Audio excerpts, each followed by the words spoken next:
পুরনো চায়ের দোকানের বেঞ্চে বসে আছে রফিক আর বাবু।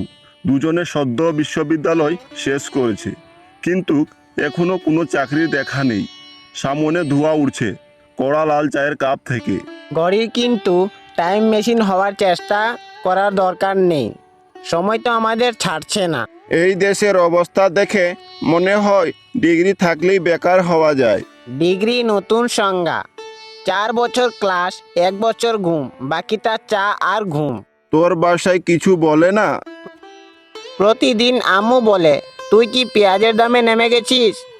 চাকরির কোনো খোঁজ নেই। আমার মায়ের সাথে খালাতো বোনের বিয়েতে গেলাম। ওর বর আমাকে দেখে বলে, ভাই আপনি কি ক্যাটারিংয়ের লোক? তাহলে চাকরি নাই, প্রেম নাই, পকেটে টাকা নাই, তবুও এই চায়ের কাপটা আছে। আর তুই আছিস কথা বলার জন্য।